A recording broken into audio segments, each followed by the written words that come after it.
बिहार में पहले चरण का वोटिंग जो है वो पूरा हो चुका है और सिवान में हम पूरे दिन लगातार रहे और वोटिंग पैटर्न्स को समझते रहे कि किस तरफ किस सीट पर क्या हवा है। सिवान चर्चा में क्यों है? क्योंकि रघुनाथपुर की सीट से शहाबुद्दीन के बेटे ओसामा चुनाव लड़ रहे हैं और आरजेडी से अलगाव के बाद पहली बार वो परिवार फिर से अलाइन हुआ और एक साथ आकर आरजेडी के सिंबल पर चुनाव लड़ रहा है।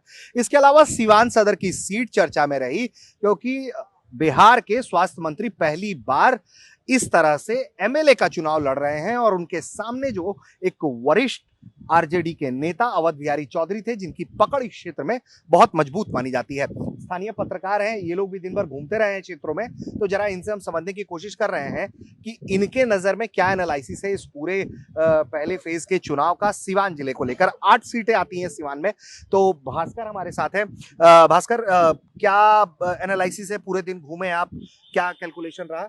ऋषि भाई, सबसे बड़ी बात है कि जो वोटिंग परसेंटेज है इस बार चौंकाने वाला है, क्योंकि 2000 में जो वोटिंग परसेंटेज सबसे ज्यादा रहा 62 पॉइंट समथिंग, तो उस वक्त बिहार में राष्ट्रपति शासन लागू हुआ था और ऐसे में एक बार फिर वोटरों की तादाद बढ़ी है और जो अभी तक का लेटेस्ट आंकड़ा है 5 बजे तक का, वो 60 क्रॉस कर चुका है। तो शायद ऐसा माना जा रहा है कि उस आंकड़े को वो इस बार रिकॉर्ड तोड़े। लेकिन मुझे ये बताइए, अर्थमेटिक बताइए कि 8 सीटों का कैलकुलेशन क्या है आपकी नजरों में कि रघुनाथपुर की सीट किस तरफ जाती दिख रही है? किसका पलड़ा भारी है? कौन जीतेगा हारेगा उस पर नहीं जाएंगे, पलड़ा किसका भारी है? सिवान सदर पर किसका पलड़ा भारी है? देखिए, 2-3 चीज जो हम लोग ग्राउंड पे देखे हैं, उसमें एक है कि जो कोर वोटर है जेडीयू के या एनडीए के महिला वोटर, वो इंटैक्ट है उससे। तो जहां जहां महिलाएं निकली हैं उस सीट पे कहीं ना कहीं एनडीए का पलड़ा भारी है और कुछ यूथ वोटरों की तादाद भी बढ़ी है। तो यूथ वोटरों का जो रुझान है, जब हम लोगों से बात किए तो उनका ये मानना था कि रोजगार, विकास, ये सारी चीजों पे वो चर्चा कर रहे थे। तो अगर ओवरऑल देखा जाए तो बड़ा कांटे का लड़ाई है। तो ये रघुनाथपुर की सीट या सिवान सदर की सीट पर क्या है? नहीं, अभी पूरी तरह इस पे ये नहीं कहा जा सकता है कि किसके पाले में गेंद है। लेकिन कौन कंटेंडर मजबूत कौन है रघुनाथपुर पे या सिवान सदर में? ओवरऑल देखा जाए तो रघुनाथपुर में थोड़ा बहुत एज मिल रहा है ओसामा को। अच्छा। और सिवान में मंगल पांडे को। अच्छा, सिवान में मंगल पांडे को एज मिल रहा है, एज मामूली है। हाँ। लेकिन अब उसको बहुत कंफर्मली नहीं कर सकते हैं। ठीक है। और भी कुछ हमारे सहयोगी हैं जो पत्रकार हैं, वो लगातार घूम रहे थे क्षेत्र में, उनसे भी जरा समझेंगे। अपना नाम बता दें आप। जी, सत्य प्रकाश। सत्य प्रकाश जी, क्या एनालिसिस है आपका वोटिंग पैटर्न को लेकर आज का जिले में? जिले में कहाँ के प्रॉपर केवल नहीं, मतलब मुझे अगर 8 विधानसभा सीट के बारे में बताएं, आप कई सीटों पर गए होंगे, किस तरफ चुनाव जाता हुआ दिख रहा है? एनडीए के पाले में ज्यादा मतदाता निकले या इंडिया गठबंधन के पक्ष में? नहीं, दोनों जो सिवान जिले का चुनावी समीकरण है, ऐसा ये प्रतीत हो रहा है कि यहाँ पे 50-50 का खेल होने जा रहा है। अच्छा। हाँ, दोनों पक्ष में, क्योंकि जो 2020 का चुनाव था उसमें 6 महागठबंधन पक्ष में था और 2 एनडीए पक्ष में था। लेकिन जो अब की बार का चुनाव ऐसा दिख रहा है कि अब की बार आधे-आधे पर खेल हो रहा है। तो ये क्यों हो रहा है ऐसा? क्यों एनडीए क्यों गेन करता हुआ दिख रहा है? इसका भी कोई एनालिसिस है क्या आपके पास? जी, हम ऐसा कह सकते हैं क्योंकि पिछली बार जो चुनाव हुआ था तो यहाँ से कुछ महिला वोटर थे जो कि बहुत कम संख्या में निकले थे और अब की बार यहाँ पे महिलाओं की तादाद बहुत ज्यादा दिख रही है और महिलाओं को ऐसा कहा जाता है कि जो भी महिला वोटर है वो कोर वोटर मानी जाती है एनडीए के, और विशेष करके नीतीश कुमार को लेकर। तो इस हिसाब से हमने बहुत सारे मतदान केंद्रों पर गया, देखा, वहाँ पे ऐसा महसूस हुआ कि जो महिलाएं आई हुई है तो ये साइलेंट वोटर हैं और ये एनडीए के पक्ष में जाएंगे। इस हिसाब से लग रहा है कि आधे-आधे पर खेल होगा और जो लोगों का रुझान है तो ये रुझान भी कह रहा है सीधे तौर पे कि नहीं, अब की बार आधे-आधे पर खेल हो सकता है। अच्छा, ठीक है। अरविंद जी भी हैं, अगर अरविंद जी भी आएंगे। अरविंद जी, इस तरफ आ जाइए आप। अरविंद जी, प्रभात खबर के संवाददाता हैं जिले में, क्या एनालिसिस रहा सर? आप लोग तो प्रिंट वाले हैं, आप लोग ज्यादा महीनता से पढ़ते हैं क्योंकि आप लोग अक्षर पढ़ने वाले लोग हैं। जी, यहाँ पे 50-50 दोनों। अच्छा, 50-50 लग रहा है जी। अगर हम बात करें की कैंडिडेट्स की, जैसे कि मंगल पांडे की सीट हो गई या ओसामा की सीट हो गई, इन सीटों को लेकर क्या एनालिसिस है, क्या समझ है आपकी? देखिए, बहुत कम वोटों से जीत हार होगी। 2 से 3 हजार, अधिक से अधिक 5 हजार में दोनों जगह, रघुनाथपुर और सिवान। अच्छा। 5 हजार ज्यादा वोटों से किसी का जीत होने नहीं जा रहा। अच्छा। अच्छा अरविंद जी, एक सवाल ये कि अब आपने जो वोटर निकलने का पैटर्न देखा, इसमें क्या अगर हम बात करें, जो हाल में एक तरीके से बयान वायरल हुआ, जेडीयू के बहुत सीनियर लीडर हैं ललन सिंह, उन्होंने कहा कि मतलब उनको लेकर ये आरोप लगा कि वो अगर वोटर तुम्हारा नहीं है तो निकलने मत देना, या फिर वो मुकामा की जो घटना है उसका क्या इम्पैक्ट दिख रहा है? नहीं, बिल्कुल यहाँ ऐसा कुछ नहीं दिख रहा है। अच्छा। हाँ, महिलाओं की संख्या ज्यादा इस बार जरूर बढ़ी है। हाँ, लेकिन हमने भ्रमण के दौरान ये देखे हैं कि महिला मुस्लिम वोटों को संख्या इस बार कम दिखा है, अच्छा, पिछले बार के महिला मुस्लिम वोटर कम निकली है। कम निकली है। तो ये तो आरजेडी खेमे के लिए परेशान करने वाली खबर है। जी बिल्कुल, और एमवाई वोटर क्या इंटैक्ट रहा है जिले में, या वो भी टूटा है या स्प्लिट हुआ है कहीं कहीं? टूट चुका है इस बार। अच्छा, इस बार टूटा है, ये आपका जी analysis टूटा, कहता है। जी टूटा तो हुआ है। सिवान हाँ, कुछ सीटों पर ही टूटा हुआ है। हाँ, हाँ।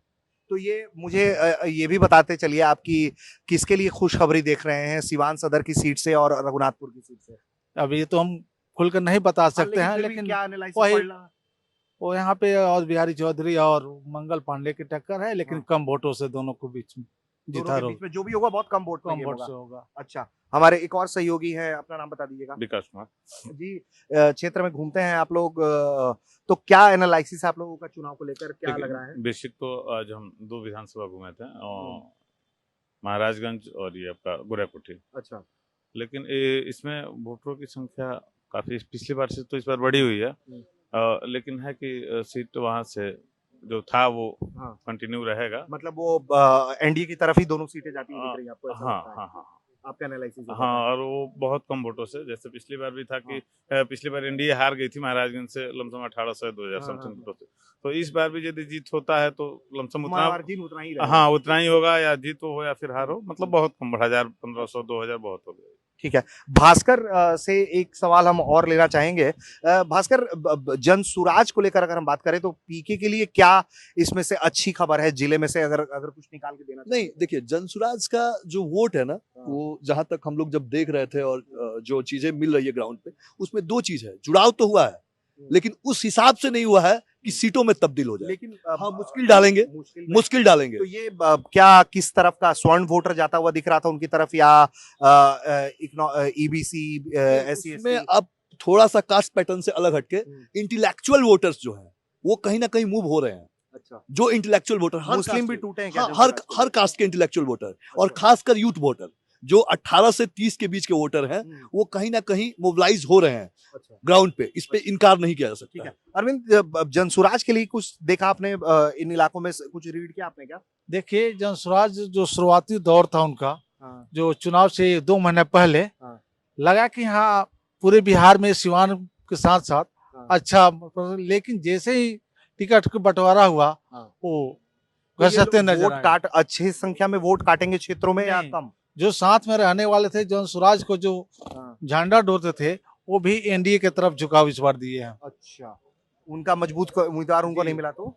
वही जीरादेव विधानसभा में एक प्रत्याशी है मुन्ना पांडे, हाँ। उनका वहाँ वोट मांग रहे हैं। सिवान सदर में मंगल पांडे के लिए वोट मांग रहे हैं। अच्छा। इसे क्या संकेत दिया जा सकता है? अच्छा, तो इस तरह का घालमेल भी हो गया है जी आपस में। बिल्कुल। तो कुल मिलाकर ये एक एनालिसिस है क्षेत्रीय पत्रकारों का, जो लगातार घूमते रहे अलग अलग जगहों पर, अलग अलग विधानसभाओं में, और वो घूम कर आए तो उनका ये एनालिसिस कहता है कि इस बार सिवान में एनडीए थोड़ी सी गेन करती हुई नजर आ रही है। महागठबंधन को थोड़ा डैमेज हो सकता है संभवतः, क्योंकि ये सिर्फ एनालिसिस है इसका, जो पत्रकार है जो देखते हैं उसके आधार पर ये एनालिसिस है।